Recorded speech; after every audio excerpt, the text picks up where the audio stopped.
Hello दोस्तों, welcome to maths with Vishal YouTube channel. पिछले video में किसी का कॉल आने के कारण पिछला वीडियो मेरा रुक गया था, तो चलिए आगे का क्वेश्चन अब करते हैं। पिछले वीडियो में हम लोगों ने क्वेश्चन नंबर 105 तक किया था। क्वेश्चन नंबर 106 को देखते हैं। क्वेश्चन नंबर 106 है, एक हीरे का मूल्य उसके भार के वर्ग के अनुक्रमानुपाती है। एक हीरा 4 भागों में इस प्रकार टूटा है कि टुकड़े का भार का अनुपात दिया है 1:2:3:4, यानी कि हीरा का टूटा हुआ अनुपात हमारा कितना दिया है, 1:2:3:4 अनुपात में था। यदि टूटने में हीरे के मूल्य में 7,000, देखिए यहाँ पे 7,000 की जगह 70,000 होगा। क्वेश्चन में मिस प्रिंटिंग है, 7,000 की जगह 70,000 होगा, ठीक है, कि हानि हुई है। तो 70,000 की हानि हुई है, तो मूल हीरे का मूल्य कितना था। देखिए कोई एक हीरा है जो टूट जाने के बाद उसके क्वेश्चन में शुरू में क्या बोला, हीरे का मूल्य जो है उसके भार के, यानी कि प्राइस, पी से प्राइस, उसके भार के वर्ग के बराबर है। ये क्वेश्चन में हमारा बोला है। इसके बाद बोला है टूट कर ये 4 भागों में बढ़ जाता है, जिसका अनुपात है 1:2:3:4। अगर हीरा टूटता नहीं तो टोटल अनुपात कितना होता है, सबको जोड़ देंगे, 4 + 3 7 8 9 और 1 10, यानी कि टोटल हीरा 10 रहता है अगर टूटता नहीं तो यहाँ से प्राइस हमारा क्या निकल जाएगा, 10 का स्क्वायर, यानी कि प्राइस हमारा हो जाएगा 100। अगर हीरा ना टूटे तो हीरा का मूल्य कितना आ गया, 100। लेकिन अगर हीरा टूटा हुआ है, इसका भी हम लोग P बराबर क्या लिख सकते हैं, 1 का स्क्वायर। ये भी तो भार का अनुपात ही है ना। यहाँ पे क्या है कि हीरा जब पूरा गोटा रहता है, टूटता नहीं है, तब भार तब कितना रहता है, 10, तो 10 का स्क्वायर। और जब टूट जाता है तो इसका प्राइस कितना होता है, का स्क्वायर 1। दूसरा है, ये भी अनुपात कितना हो जाएगा, इसके भार के वर्ग के बराबर 2 का स्क्वायर, यानी कि 4। जो क्वेश्चन में बोला है वही चीज़ हम लोग कर रहे हैं।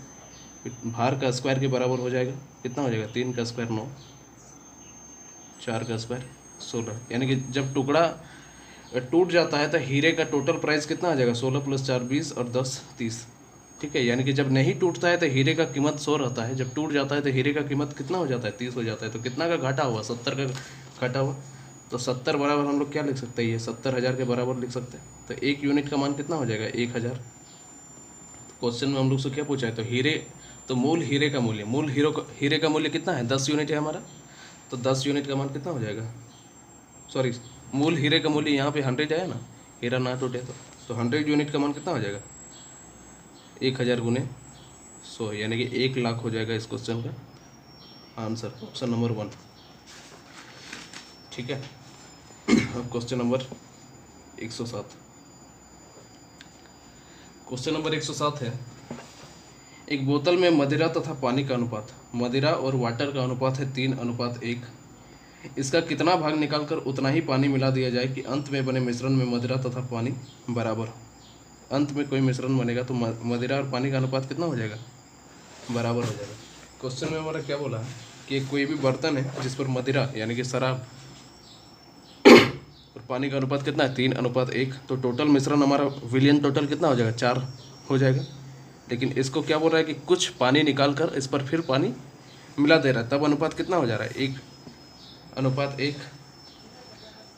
क्वेश्चन में क्या बोला है, मदिरा तथा पानी बराबर हो जाए, तो बराबर कब होगा, 1:1 मान लेंगे, तब हमारा बराबर हो जाएगा, इसमें भी बराबर, इसमें भी बराबर। तो अब टोटल मिश्रण कितना हो गया, 2, ठीक है। अब देखिए यहाँ पे 4 यूनिट, यहाँ पे 2 यूनिट हमारा निकला। अब एक बात बताइए कि ये जो टोटल जो मिश्रण था शुरू में, इसमें से पानी निकाला और फिर उतना पानी डाल ही दिया, तो मिश्रण हमारा कम तो नहीं होना चाहिए, जितना निकाला उतना डाल भी दे रहा है ना। लेकिन यहाँ पे जब दोनों मिश्रण का हम योग निकाले तो हमारा 2 आया, यानी कि दोनों को बराबर करना पड़ेगा। इसमें जितना हमारा टोटल विलियन है, इसमें भी टोटल करना पड़ेगा, तो इसको क्या करेंगे, 2 से गुना कर देंगे, इसको 1 से गुना करेंगे, यानी कि ये 4 के बराबर आ जाएगा। तो अनुपात ये 3:1 ही रहेगा, ये कितना आ जाएगा, 2:2, यानी कि क्या हुआ, मदिरा जो है घटकर 2 हो गया और पानी जो है बढ़कर 1 हो गया। तो पानी टोटल यहाँ पे विलियन 4 था, इसमें 1 पानी बढ़ गया, तो कितना, ये घट जाएगा, 3 हो जाएगा, यानी कि 1 पानी बढ़ेगा और 1 इसमें कम हो जाएगा ना, पानी बढ़ा है तो मदिरा हमारा घट गया, तो 1:3 हो जाएगा इस क्वेश्चन का हमारा आंसर, ठीक है। 4 लीटर टोटल विलियन था, उसमें 1 लीटर पानी बढ़ गया, तो 1 लीटर ये कम हो जाएगा हमारा मदिरा, तो वही है 1:3 इस क्वेश्चन का हो जाएगा आंसर, ऑप्शन नंबर 1। अब क्वेश्चन नंबर 108। क्वेश्चन नंबर 108 है। ये अच्छा क्वेश्चन है। इस सबसे ज़्यादा इम्पोर्टेंट क्वेश्चन ये है, इसमें बहुत सारा चीज़ क्लियर होगा, आपका ज्योग्राफी का कुछ पॉइंट भी इसमें क्लियर होगा। तो क्वेश्चन हम लोग ध्यान से पढ़ते हैं इसको। क्वेश्चन नंबर 108 है कि संपूर्ण पृथ्वी पर थल और जल का अनुपात, संपूर्ण पृथ्वी पर थल और जल का अनुपात कितना है? 1:2 है। उत्तरी गोलार्ध पर यह अनुपात, उत्तरी गोलार्ध पर यह अनुपात कितना है? 2:3। ये थल है, ये वाटर है, 2:3 है। तो दक्षिणी अर्ध गोलार्ध पर थल और जल का, ये क्या उत्तरी पर है, उत्तरी गोलार्ध पर, तो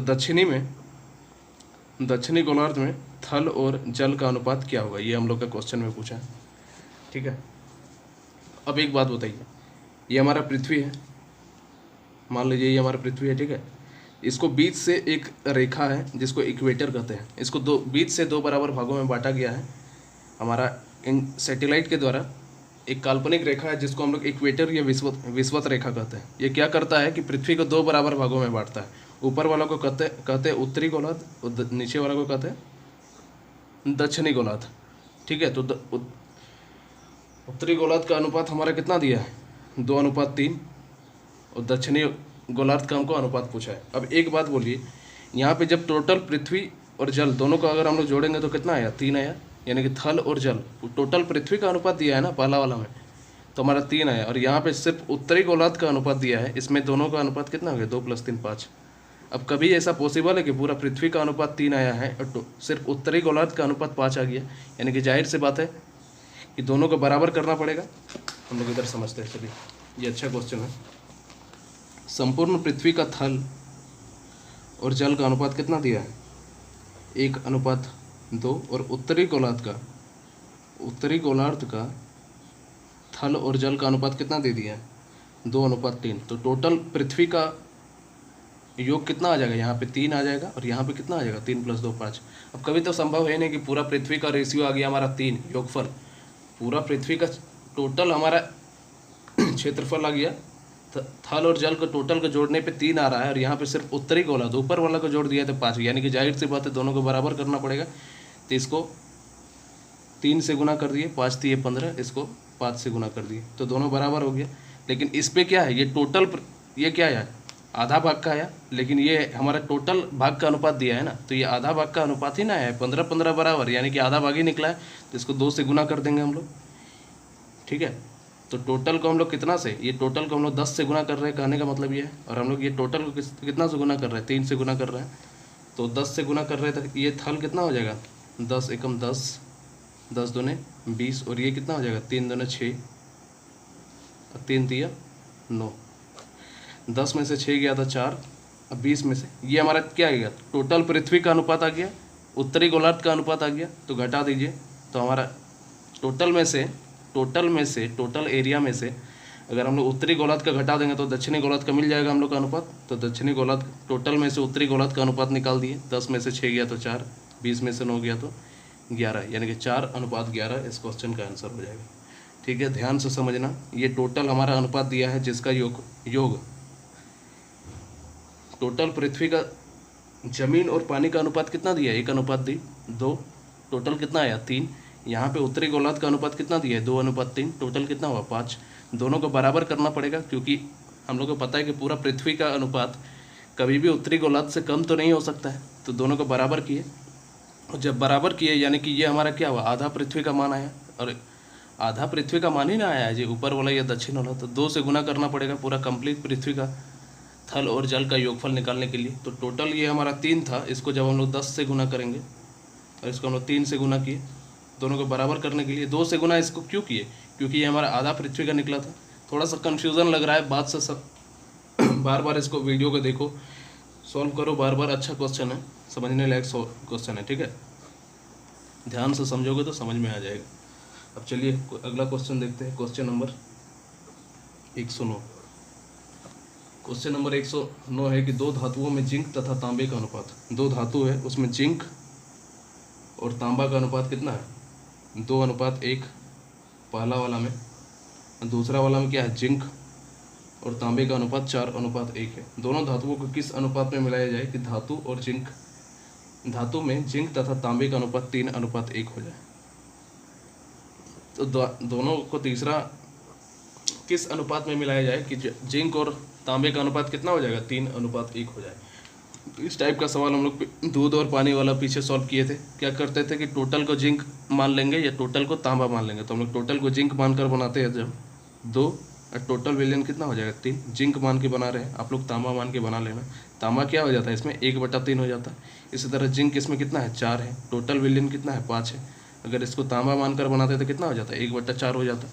तो एलिगेशन में क्या है, ये जिंक है ये तांबा है, ये जो टोटल है कितना हो जाएगा, जिंक इसमें 3 है टोटल 4। अगर इसको तांबा मानकर बनाते तो क्या होता है 1/4 होता। और एलिगेशन लगा दीजिए। जब 2 अलग अलग वेरिएंट आ गया और उसका सम अगर आ गया है तो हम लोग एलिगेशन लगा देते हैं। और एलिगेशन हम लोग को पता है कि कभी भी नेगेटिव में नहीं आता है। तो 4/5 - 3/4, तो 4 दूने 8 - 9 नेगेटिव में आ रहा है -1। तो हम लोग क्या करेंगे पॉजिटिव में ही लेंगे 1/12। तो 4 चौके 16, 16 में से 15 गया तो 1 और 5 चौके 20, यानी कि 12:20 काटेंगे तो 3 चौके 12 सॉरी 4 तिये 12 4 5 20, यानी कि 3:5। इस क्वेश्चन का क्या हो जाएगा आंसर। ठीक है, अब क्वेश्चन नंबर 110। क्वेश्चन नंबर 110 है कि एक धातु में तांबा और जिंक का अनुपात कितना है 9:4। 24 किलोग्राम तांबे के साथ कितना जिंक पिघलाना होगा, ये हमारा क्वेश्चन है। तो तांबा हमारा दे दिया 24 किलोग्राम, यानी कि 9 यूनिट का मान कितना हो जाएगा 24। 1 यूनिट का मान कितना हो जाएगा 24/9। जिंक का मान पूछा है कि जिंक कितना पिघलाना पड़ेगा। तो 4 यूनिट का मान कितना हो जाएगा 24/9 गुने 4। 24 चौके कितना होता है 24 चौके 96 को 9 से डिवाइड करेंगे तो 10 बार में कटेगा, 6/9 बचेगा। 3 दूना 6, 3 तिये 9, यानी कि 10 सहित 2/3 किलोग्राम, यही हो जाएगा हमारा आंसर। ठीक है, ऑप्शन नंबर फर्स्ट 10 सहित 2/3। ठीक है, अगला क्वेश्चन देखते हैं, क्वेश्चन नंबर 111। क्वेश्चन नंबर 111 है कि धातु A के 60 किलोग्राम के साथ धातु B के 100 किलोग्राम को मिलाया गया। यदि धातु A में सीसा है और टीन है का अनुपात 3:2 है तथा धातु B में सीसा और टीन का अनुपात कितना है 4:1 है, तो नई धातु में टीन कितना होगा। तो 5 बराबर हम लोग 60 लिख सकते हैं। 1 यूनिट का मान कितना हो जाएगा 12, तो 2 यूनिट का मान कितना हो जाएगा 24। ये 24 हमारा टीन हो जाएगा। हम लोग को चूँकि टीन निकालना पड़ेगा, नया धातु में टीन कितना है यही हमारा पूछा है, तो सिर्फ टीन को ही निकालते हैं। यहाँ से भी टीन निकाल देंगे। 5 यूनिट का मान कितना हो जाएगा 100, तो 1 यूनिट का मान कितना हो जाएगा 20। टीन का अनुपात कितना दिया है 1, यानी कि ये 20 हो जाएगा। तो नया इसका जो पहला वाला कंपाउंड है जो पहला वाला जो हमारा धातु है उसमें से टीन को निकाल दिया, दूसरा वाला धातु में से टीन को निकाल दिया, दोनों को ऐड कर देंगे हम, यानी कि 20 24 + 20 यानी कि 44 kg इस क्वेश्चन का क्या हो जाएगा आंसर। ठीक है, कितना था क्वेश्चन नंबर 111। और आज का आखिरी सवाल क्वेश्चन नंबर 112। क्वेश्चन है कि महाविद्यालय में कला यानी कि आर्ट्स, कॉमर्स का तथा विज्ञान साइंस का अध्ययन करने वाले छात्रों का संख्या कितना है 3:5:8 है। यदि इन विभागों में छात्रों की संख्या में क्रमशः आर्ट्स में 20% क्रमशः यानी कि लगातार, ठीक है, 40% कॉमर्स में और 25% क्या साइंस में वृद्धि हो गया, तो अब इन विभागों में छात्रों की संख्या का अनुपात क्या होगा, यही क्वेश्चन में पूछा है। हम लोग को पता है कि जब भी अनुपात में रहेगा तो हम लोग किसी भी संख्या से गुना कर सकते हैं। रेशियो में कोई परिवर्तन नहीं होगा तो 100 से गुना कर देते हैं, 300, 500 और 800। ठीक है, तो टोटल स्टूडेंट कितना हो जाएगा हमारा 8 3 11 + 5 16 से टोटल स्टूडेंट हो जाएगा। पहला वाला में 20% इंक्रीज़ कीजिए, 10% इसका कितना होगा 30, 20% कितना होगा 60, यानी कि स्टूडेंट बढ़कर कितना हो गया 360। दूसरा वाला में 40% इंक्रीज़ कीजिए, इसका 10% कितना होगा 50, तो 40% कितना होगा 50 चौके 100, यही ना, 50 चौके 200, तो 500 + 200 कितना हो जाएगा 700। यानी कि पहला 40 बढ़ा आर्ट्स में, कॉमर्स से कितना बढ़ा 200 बढ़ा, और तीसरा फिर इसमें 25% का इंक्रीज़ करना है, तो 10% इसका 80, 20% 160, 5% कितना होता है 40, यानी कि टोटल कितना बढ़ जाएगा इसमें 200। ठीक है, तो 800 से कितना हो जाएगा 1000 हो जाएगा। टोटल स्टूडेंट पहले कितना था 1600, अब बढ़कर कितना हो गया 1000 हो जाएगा ना। 17, 18, 19, 20 यानी कि 2060 हो गया। तो टोटल कितना बढ़ा 460 स्टूडेंट टोटल बढ़ा। हम लोगों से क्या पूछा है, इन लोग का अनुपात पूछा है ना, इन लोग का अनुपात पूछा है, तो अनुपात निकाल दीजिए। 0 0 0 से तीनों जीरो कट जाएगा, 2 का पाड़ा में काट दीजिए। 18, 36 का आधा 18, 70 का आधा 35 और 100 का आधा कितना हो जाएगा 50। 18:35:50 ऑप्शन नंबर 1 हो जाएगा इस क्वेश्चन का हमारा आंसर। ठीक है, तो आज के लिए इतना ही। वीडियो पसंद आए तो लाइक करें, कमेंट्स करें, दोस्तों के साथ शेयर करें। आज के लिए इतना ही, बाकी का कल सॉल्व करते हैं। ठीक है, तो थैंक यू।